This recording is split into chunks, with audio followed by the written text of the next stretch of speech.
유튜브로 읽는 박정희 전기 9권 총 들고 건설하며 보람에 산다. 동백님 사건.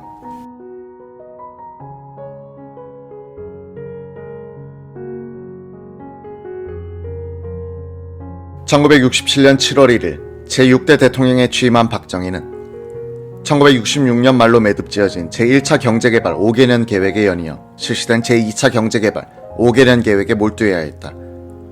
연임제 하에서 재임된 박 대통령에게 임기 내 조국 근대화의 기틀을 완성할 만한 시간적 여유는 거의 없었다. 이 무렵 박 대통령에게는 극복하지 않으면 안 될 두 가지 큰 장애물이 기다리고 있었다. 가장 큰 장애는 대한민국의 안보를 위협하는 북한의 대남 도발이었다. 북한은 1946년 이래 연평균 20여 건의 대남 도발 및 간첩담 사건 등을 일으키더니 1965년 한국이 월남에 전투병력을 파병하자 그 횟수와 강도를 높이기 시작했다. 1965년에 48건, 1966년에 59건, 1967년에는 대남 도발 사상 최고인 140건을 기록했다.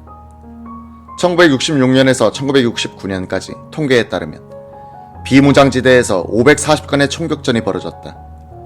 북한군은 대한민국 후방에 제2전선을 형성하기 위해 특공대를 침투시켰고, 그런 남북 쌍방의 충돌로 전사한 북한군은 397명, 전사한 한국군과 미군은 364명이었다. 1967년에만 한 달 평균 10건 이상 무장공비 침투 사건 혹은 간첩단 사건이 신문에 실리고 있었다. 당시 신문에서는 다른 뉴스에 밀려 사회면 중급 기사 수준으로 취급하고 있었다.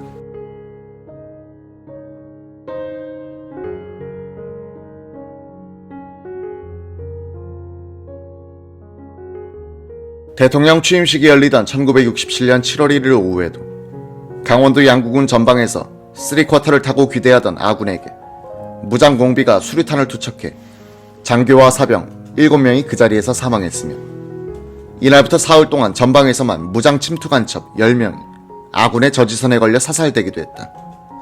당시 국방장관 김성은의 회고. 월남 파병 직후부터 북한은 대남 공세를 강화했습니다. 1967년에는 우리 정부가 월남에서 싸우던 한국군을 신경 쓸 틈이 없었습니다. 국방장관인 저조차 매일 아침에 보고되는 공비사살 보고서를 청와대로 들고 가곤 했으니 제2의 한국전쟁을 치르고 있었던 겁니다. 이 무렵 미군은 우리에게 증파를 요구해왔지만 그때마다 이런 사건들이 증파를 거부하는 구실로 제공됐습니다. 북한도 이것을 노린 것이라고 봅니다. 박 대통령도 김일성이가 호치민을 돕기 위해 우리를 치는군이라고 말했습니다. 박정희의 근대화 진군을 방해하는 두 번째 장애물은 6.8 선거 부정의 후유증이었다. 신민당을 포함한 야당과 학생들이 거리로 쏟아져 나오기 시작했고, 부정선거 규탄 대회가 전국으로 번지기 시작했다.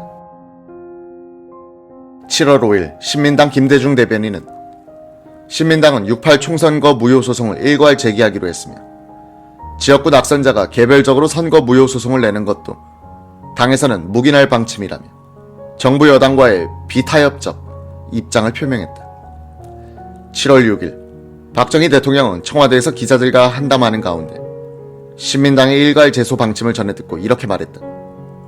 부정선거를 하려면 정권을 바꿀 수 있는 대통령 선거 때 할 것이지, 하필이면 국회의원 선거 때 했겠소. 일부 선거 부정지구에 대한 수사 결과를 7월 7일 검찰이 발표할 예정인데, 정부가 부정을 하지 않았다는 사실은 시일이 지나면 국민들이 차차 알게 될 겁니다. 나와 같이 지방을 다녀본 당신들이 더 잘 알 것 아니요.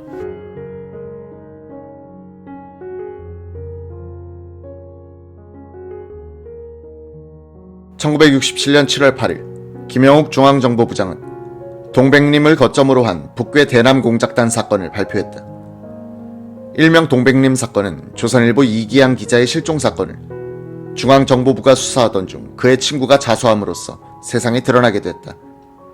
당시 서독 주재 이기양 특파원은 1967년 4월 14일 체코슬로바키아에서 개최된 세계 여자 농구 선수권 대회의 취재차 공산국가이던 체코로 출국한 뒤 소식이 두절됐다.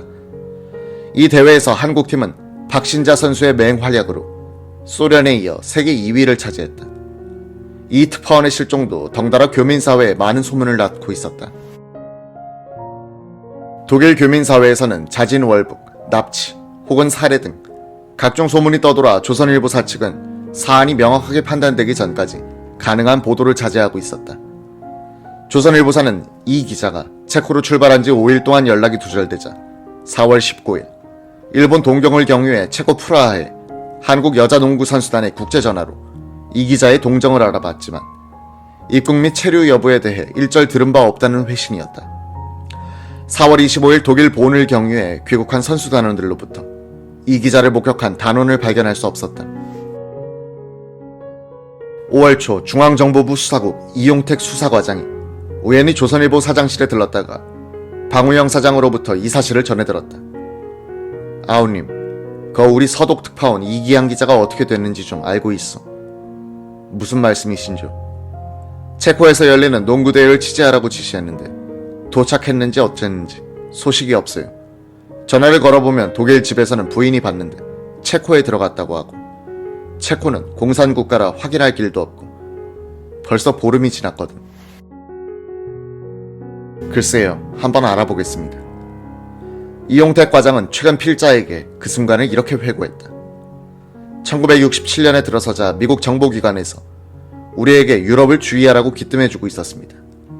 직감적으로 북괴에 의한 납치라고 느껴졌습니다. 하지만 정보 전문가란 이유로 방 사장 앞에서는 표정 관리에 무척 신경 쓰면서 대수롭지 않게 사장실을 빠져나왔죠. 이 과장은 이문동에 위치한 중앙정보부에 도착하는 즉시 수사에 착수했다. 이기양 기자가 서독에서 체코로 들어간 것은 확인됐습니다. 그 다음에는 체코에서 묵을 만한 호텔을 뒤졌으나 도착한 흔적이 없었습니다. 이번에는 체코 공항을 통해 알아보니 공항에서 입국 신고가 안 돼 있는 겁니다. 결론은 체코행 비행기를 타고 프라하 공항에 도착해서 곧바로 다른 비행기에 실렸다는 것이죠. 당시 조선일보사는 중앙정보부로부터 사건의 성격을 확인한 뒤 1967년 5월 14일자 신문을 통해 다음과 같이 보도했다.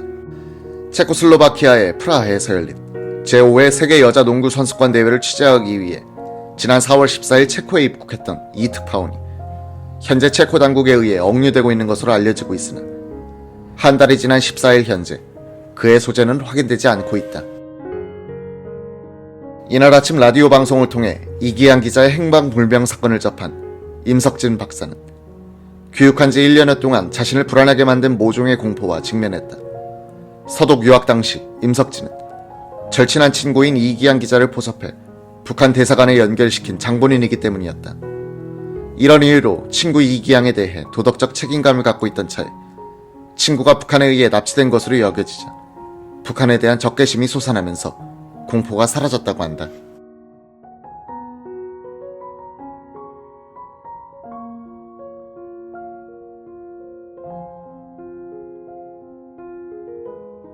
도저히 가만히 있을 수 없었습니다. 나와 이기양 군을 떠나 제2, 제3의 피해자가 나올 것이 뻔했습니다. 우선 누구와 사전 협의를 해야 할지 잠시 생각했습니다.